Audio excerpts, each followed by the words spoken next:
तो हम लोग एक न्यू क्वेश्चन सामने आया है। The reaction between A and is first order with respect to A. Order of reaction with respect to A 1 है and 0 order with respect to B, यानी बी के रेस्पेक्ट में ऑर्डर ऑफ रिएक्शन 0। बता fill in the blanks in the following table. इस table में जो ये खाली जगह इसको भरना है, इसको भरना है, इसको भरना है। ये खाली है, यहाँ कॉन्सेंट्रेशन ऑफ रिएक्टेंट ए है, ये concentration of the reactant B है और ये रेट ऑफ द रिएक्शन। ठीक है, 1 2 3 4 एक्सपेरिमेंट है। इस चारों एक्सपेरिमेंट के हेल्प से इस ब्लैंक को भरना है। तो इसको बनाने के लिए सबसे पहले हम लोगों को क्या लिखना पड़ेगा? रेट एक्सप्रेशन लिखेंगे। सबसे पहले क्या लिखेंगे? Rate expression.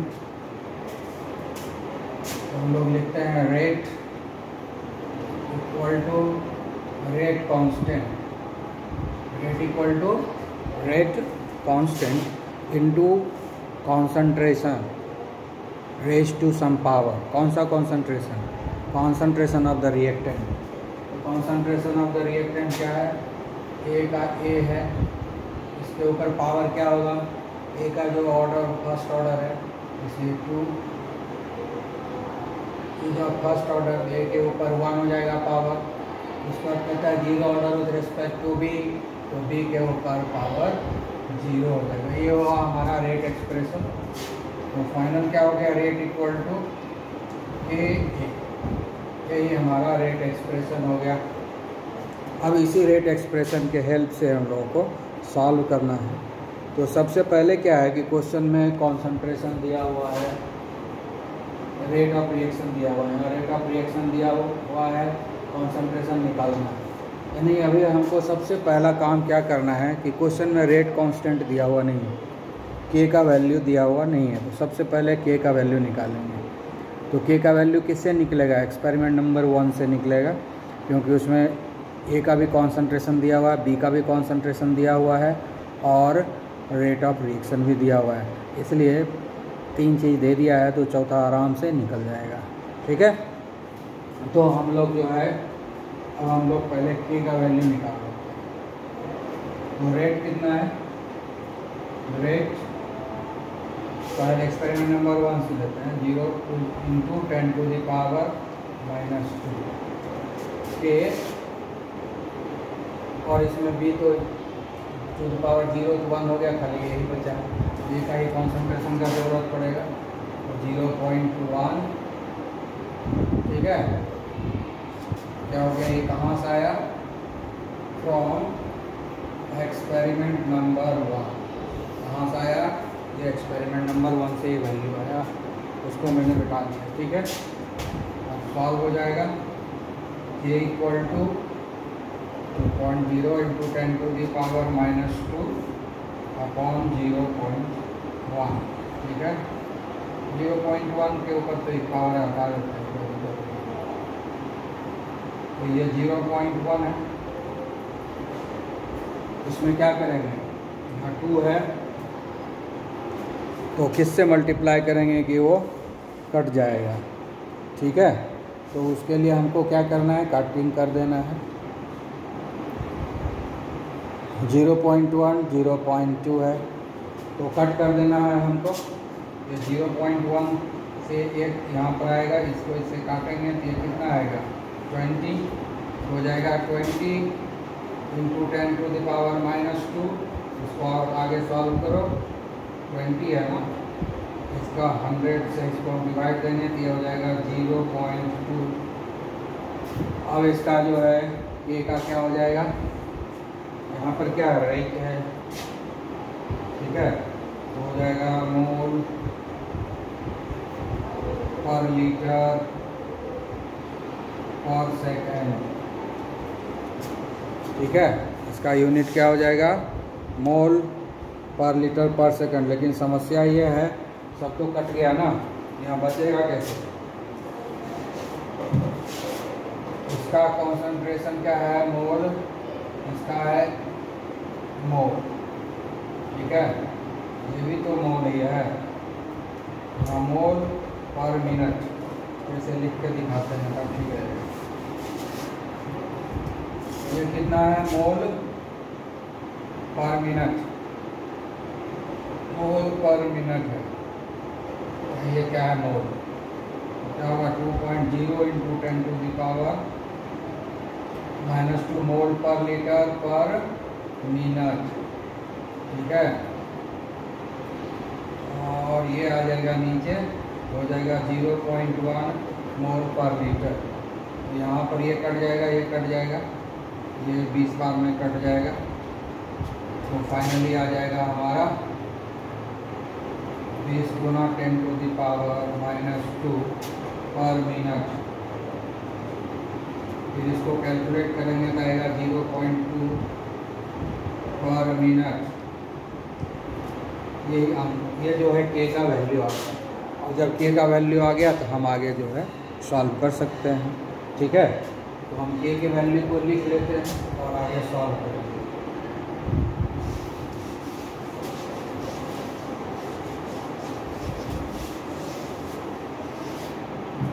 तो हमारे पास के का वैल्यू आ गया 0.2 पर मिनट।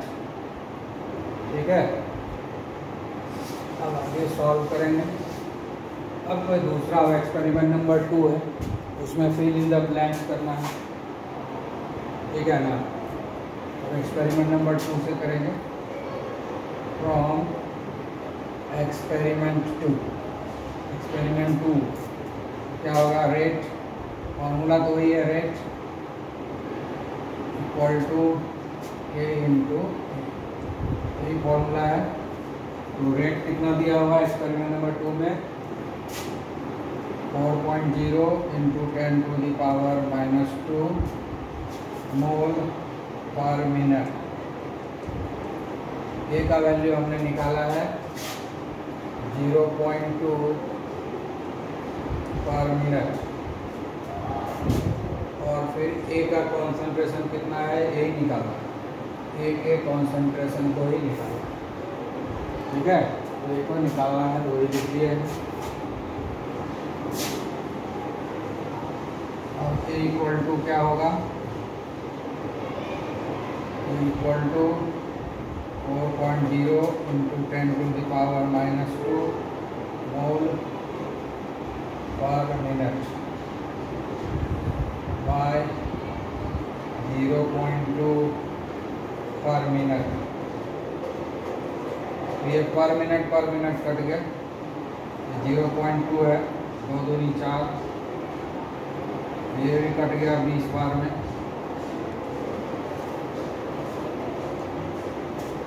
तो ये भी सेम रिजल्ट आ गया, 20 इंटू 10⁻⁻² m इसका कॉन्सेंट्रेशन हो गया, m means mole per litre. यह हो गया 0.2 m। ए का कॉन्सेंट्रेशन हो गया 0.2।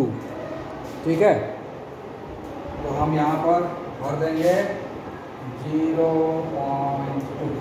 हो गया, ये क्वेश्चन भी सॉल्व हो गया। अब आगे हम लोग चलते हैं एक्सपेरिमेंट 3, इसमें रेट निकालना। फॉर्मूला ये रहेगा। अब एक्सपेरिमेंट नंबर 3 करते हैं। एक्सपेरिमेंट नंबर 3, एक्सपेरिमेंट नंबर 3 में रेट ही निकाला, इसमें दिक्कत वाली बात नहीं, रेट ही निकालना है। ए का वैल्यू क्या इतना है, 0.2 पर मिनट, और ए का कॉन्सेंट्रेशन कितना दिया हुआ है, 0.4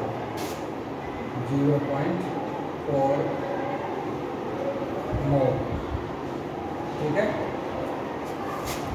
तो कैलकुलेशन हो जाएगा, दोनों 2 जाए 8, हो जाएगा 0.08 मोल पर मिनट, ये रेट हो जाएगा 0। ठीक है, तो ये हो गया हमारा rate of reaction, 0.08 mole per litre पर मिनट, ये हो गया हमारा। तो यहाँ पर हम लोग भर देते हैं 0.08। अब साइंटिफिक में लाना है तो इसको 8 इंटू 1 पॉइंट इधर लाना है, 2 10 टू द पावर -2 हो जाएगा मोल पर। यहाँ पर क्या बढ़ेगा 8.0 इंटू 10 टू द पावर -2। ठीक है, अब बन गया एक्सपेरिमेंट नंबर 4 में कुछ भरना है। एक्सपेरिमेंट नंबर 4 भरेंगे।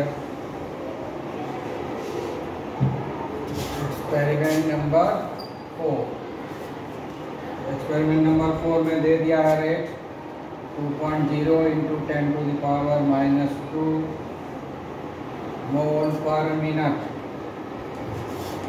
इक्वल टू, यहाँ पर जोड़ा गया है पर मिनट देना पड़ेगा।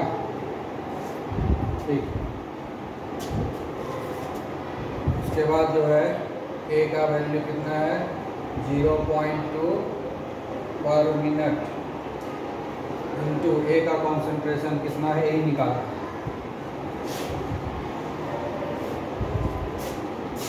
तो A equal to 2.0 into 10 to the power -2 mole per litre पर मिनट। नीचे हो गया 0.2 पर मिनट, ये पर मिनट कट गया, मोल बच गया मोल पर लीटर। ये 0.2 है, इसको इसमें कट करेंगे 10 हो जाएगा। 10 into 10 to the power -2 mole per litre. इसको हम लोग कर सकते हैं 0.1 मोल पर लीटर। ये हो गया कॉन्सन्ट्रेशन। ठीक है, साइंटिफिक में रख सकते हैं, विदाउट साइंटिफिक भी रख सकते हैं। तो इस तरीके से ये टेबल कंप्लीट हो गया। और अब हम लोग यहाँ पर 0.1 भर देंगे तो आपका ये क्वेश्चन तैयार हो गया। सारे क्वेश्चन के आंसर्स बन गए। ठीक है, तो ये बहुत ही आसान क्वेश्चन है। कह रहा है calculate the half life period of A first order reaction from there rate constant 10। Rate constant दिया हुआ है, उससे हम लोगों को निकालना है हाफ लाइफ पीरियड। बहुत ही आसान क्वेश्चन है। जब फर्स्ट ऑर्डर रिएक्शन पढ़ाया गया था तो वहाँ पर एक रिलेशन बताया गया था, हाफ लाइफ पीरियड और रेट कांस्टेंट में रिलेशन बताया गया था। तो उसी रिलेशन को लिखेंगे और बन जाएगा। तो रिलेशन क्या था, first order reaction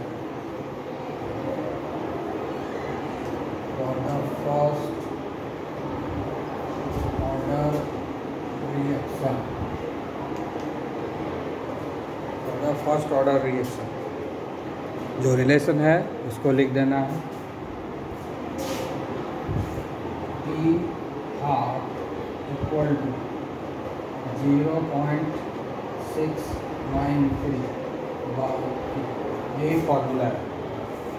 first order reaction के लिए रेट कांस्टेंट और हाफ लाइफ में यही रिलेशन है, इसको बताया गया है जब थ्योरी पढ़ाए गए थे। इसी थ्योरम को यूज करेंगे, आसानी से बन जाएगा, कुछ दिक्कत ही नहीं होगा। ठीक है, तो अब जो है ए को हमको सॉल्व करना है। तो कह रहा है कि क्या निकालिए, हाफ लाइफ पीरियड। चलिए हाफ लाइफ पीरियड निकालते हैं। 0.693 के का वैल्यू कितना है 200 सेकेंड, 200 पर सेकेंड कितना है 200 पर सेकेंड। तो हाफ लाइफ पीरियड, अब इसको कटा देंगे तो हाफ लाइफ पीरियड आ जाएगा। इसको कैलकुलेट करेंगे 3.465 कितना आएगा ये 3.465 into 10 to the power -3 second. ठीक है, ये जो है आपका आ गया हाफ लाइफ। जब 200 सेकेंड रहेगा, ठीक है, रेट कांस्टेंट तो हाफ लाइफ हो गया। दूसरा है हीट की हाफ निकालेंगे। इस बार जो है रेट कांस्टेंट है 2 पर मिनट, 0.693 2 पर मिनट। अब 2 से डिवाइड कर देंगे, आ जाएगा हमारा आंसर, ये हो जाएगा 0.3465 0.3465 मिनट। ठीक है, उसके बाद सी है, यहाँ भी हाफ लाइफ भी निकालना है।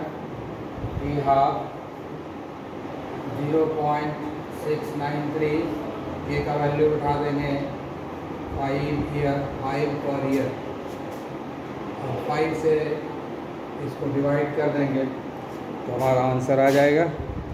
ठीक है, डिवाइड करके कितना आएगा,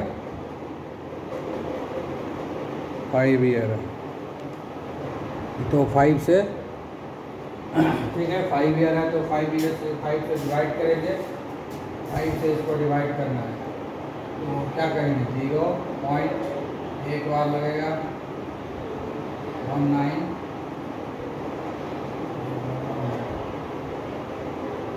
15, ठीक है 8 बार लगेगा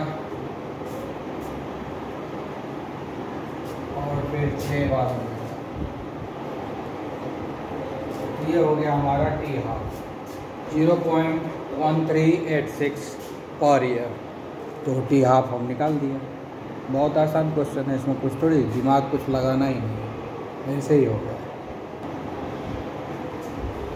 अब ये एक नया क्वेश्चन है, कह रहा है कि half life of the radio active DK of 14 carbon 14। Carbon 14 का हाफ लाइफ जो है वो 5730 ईयर है।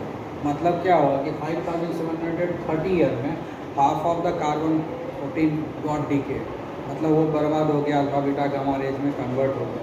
कार्बन 14 जानते ही हो कि रेडियो एक्टिव सब्सटेंस है। तो अगर मान लो कि 10 ग्राम हम कार्बन 14 लेंगे तो आप 5730 ईयर के बाद वो 5 ग्राम हो जाएगा।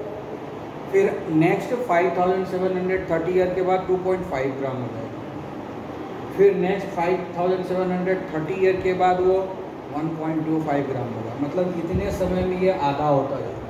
यही होता है हाफ लाइफ। ये चीज़ को हमने उसमें भी एक्सप्लेन किया था जब हमने पढ़ाया था।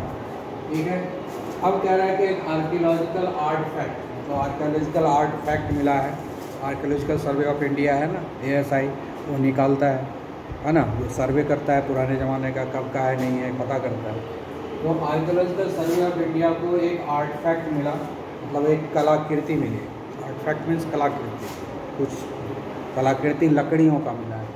Art fact content would had only 80% of the carbon 14 in the living tree. मतलब लिविंग ट्री में जितना भी कार्बन 14 है उसका 80% जो है अभी बचा हुआ है। तो जब जिंदा ट्री था, लिविंग ट्री था, तो उसमें 100% था कार्बन 14, जितना होना चाहिए उतना रहेगा। जिंदा है तो उसमें उतना ही रहेगा, क्योंकि जब जिंदा होता है, जब लिविंग ट्री होता है तो उसमें कार्बन 14 का कोई डिसइंटीग्रेशन नहीं होता है, डीके नहीं होता है, जब तक वो ट्री जिंदा है। जब आदमी जिंदा है, ट्री जिंदा है, हम लोग के बॉडी में भी कार्बन 14 है, जब तक हम लोग जिंदा है कार्बन 14 का डीके नहीं होगा। जैसे ही डेथ होगा हमारा, कार्बन 14 का डीके हो जाएगा, होना शुरू हो जाएगा। ठीक है ना, जैसे डेथ होगा शुरू हो जाता है। तो अभी जैसे हम लोग जिंदा हैं तो जो भी है कार्बन 14 जितना भी अमाउंट है हमारे बॉडी में वो 100% है, लेकिन डेथ होगा जैसे ही तो डीके होना शुरू हो जाएगा। किस रेट से? इसी रेट से होगा। इस तरह से डीके स्टार्ट होगा कि 5730 ईयर में वो हाफ हो जाएगा। ठीक है, तो इसी बेसिस पर जो है पता लगाता है लोग कि आदमी का कब डेथ हुआ था। उसके बॉडी का सैंपल ले करके उसके बॉडी का में कार्बन 14 का अमाउंट देखता है कि अभी कितना है, उसके हिसाब से पता लगा लेता है कि इसका डेथ कब हुआ होगा। उसी तरह से पुराने ज़माने का लकड़ी का बना हुआ जो कलाकृति है उसको हम पता लगाएंगे कि कितना पुराना है। उसके लिए भी कार्बन 14 का ही यूज करते हैं, तो उसमें देख लेंगे कि कार्बन 14 अभी कितना है। तो इस क्वेश्चन में दिया गया है कि जो वो आर्ट फैक्ट मिला है, जो कलाकृति मिली है लकड़ी की आर्कियोलॉजिकल सर्वे ऑफ इंडिया को, वो उसमें जो है 80% कार्बन 14 अभी बचा हुआ है। 80% कार्बन 14 बचा हुआ है, मतलब 20% जो कार्बन 14 है वो डिसइंटीग्रेट कर गया है, वो डीके कर चुका है, वो अल्फा बीटा गामा रेज में बदल चुका है। यानी इनिशियल कॉन्सेंट्रेशन हमारा 100 हो गया और फाइनल कॉन्सेंट्रेशन हमारा 80 हो गया। अभी 80 बचा हुआ है ना, 80% कंटेंट वुड एंड ओनली 80%, 80% ही है, 80% ही अभी लकड़ी उसमें बचा हुआ, ठीक है ना। 20% जा चुका है, अभी जो लकड़ी है उसमें 80% कार्बन 14 है, 20% डिसइंटीग्रेट हो चुका है। इस बेसिस पर हम पता लगा सकते हैं कि यह लकड़ी कितना पुराना होगा, ठीक है। तो हम पता कर लेते हैं यहाँ पर। तो हमको निकालना क्या है, estimate the age of the sample.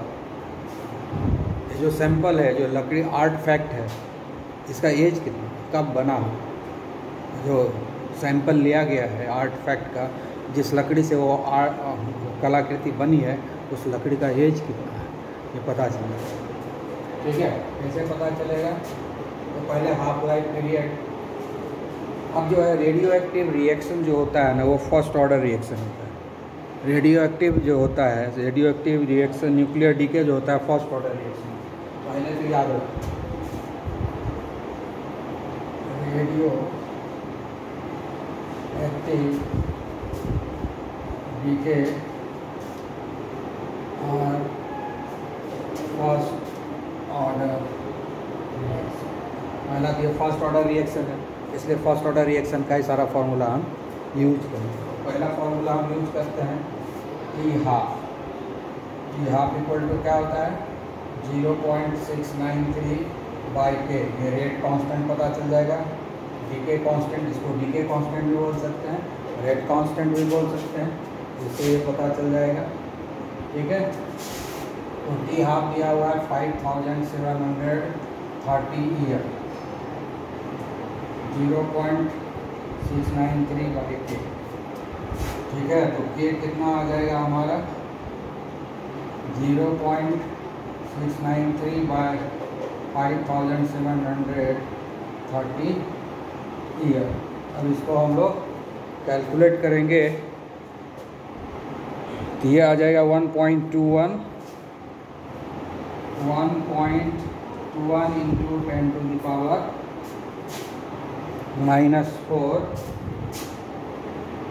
Year पर ईयर। ये रेट कांस्टेंट हमारा पता चल गया। इसको डीके कांस्टेंट भी बोल सकते हैं, रेट कांस्टेंट, चूँकि यहाँ रेडियो एक्टिव डीके हो रहा है तो इसको हम डीके कांस्टेंट बोलेंगे। यहाँ क्या बोलेंगे, डीके कांस्टेंट, ठीक है। यहाँ के को क्या बोलेंगे, डीके कांस्टेंट, डीके कांस्टेंट बोलते हैं, याद रखना है। बाकी जगह रेट कांस्टेंट बोलते हैं, क्योंकि ये रेडियो एक्टिव रिएक्शन है, इसलिए हम यहाँ पर के को हम लोग डीके कांस्टेंट बोलेंगे, ठीक है। ये तो हमारा डीके कांस्टेंट आ गया। अब दूसरा फॉर्मूला और लिखेंगे। तो उस फॉर्मूला में हम लोग क्या लिखते हैं, वो फॉर्मूला क्या है हमारा, एक और फर्स्ट ऑर्डर का फॉर्मूला है, ए इक्वल टू 2.303 बाय टी, यहाँ टी हाफ लेंगे, क्योंकि यहाँ टी दिया हुआ है, ठीक है। तो टी नहीं, यहाँ तो टी निकालना ही है, तो टी हाफ क्यों यूज़ करेंगे, हम लोग क्या यूज़ करेंगे, हम लोग को टी निकालना है, इसलिए टी ही यूज़ करेंगे। लॉ ऑफ इनिशियल कॉन्सेंट्रेशन, है ना, क्या देते हैं, initial concentration bye final concentration, यही हमारा फॉर्मूला है। तो के का वैल्यू हमने निकाल लिया है 1.21 into 10 to the power -4 equal to 2.303 upon T log initial concentration कितना है, 100%, 80% है ना, तो हम 100 मान लेते हैं। इनिशियल कॉन्सेंट्रेशन कितना मान लेंगे, 100। तो इनिशियल कॉन्सेंट्रेशन 100 हो गया और फाइनल कॉन्सेंट्रेशन कितना है, 80 है, 80% बचा हुआ है। और फाइनल हमारा 80 हुआ, इनिशियल 100 हुआ, 100 से शुरू हुआ, 80 बचा हुआ है, 20 जो है खर्च हो गया है, ठीक है। तो इनिशियल कॉन्सेंट्रेशन 100 हो गया और फाइनल कॉन्सेंट्रेशन ये हो, ठीक है। तो हमारा फॉर्मूला यही है। अब इसी को हम लोग यूज़ करेंगे, ठीक है, इसको आगे जो है कैलकुलेट करेंगे। आगे क्या हो जाएगा, टी यहाँ ले आएंगे equal to 2.303 by 1.21 into 10 to the power -4 log. इसको हम लोग अब क्या करेंगे, 100 को 80 से डिवाइड कर देंगे, 100 को 80 से डिवाइड कर देंगे, ये आ जाएगा log 1.25। अब जो है लॉग टेबल देख करके log 1.25 का वैल्यू को हम लोग लिख देंगे, ठीक है। और ये आता है 0.969 आता है। 2.303 by 1.21 into 10 to the power -4 into 0.969, ये log 1.25 का वैल्यू है। तो लॉग टेबल देखने आना चाहिए, लॉग टेबल देख करके वैल्यू हमने बिठा देंगे। उसके बाद जब इसको फाइनल कैलकुलेट करेंगे, ठीक है ना, जब आप फाइनल कैलकुलेट करेंगे तो ये आ जाएगा 1845। इसको पूरा कैलकुलेट करेंगे तो आ जाएगा 1845 ईयर। यानी उस लकड़ी का एज जो है, जिस लकड़ी से वो आर्टिफैक्ट बना हुआ है, वो जो आर्टिफैक्ट जिसमें लकड़ी का यूज़ किया गया है, उस आर्टिफैक्ट के लकड़ी का एज जो है वो 1845 ईयर है। जितने साल पुराना लकड़ी है उस आर्टिफैक्ट में, ठीक है। कैसे पता चला, कार्बन 14 से। इसी तरह से आदमी का भी जो डेथ होता है तो कितने बजे मरा था, कितने टाइम पे मरा, इसी से पता चलता है अभी से कितने समय पहले वो मर गया, और उसी से हम लोग टाइम कैलकुलेट कर लेते हैं, ठीक है ना। Okay dear, have a nice day.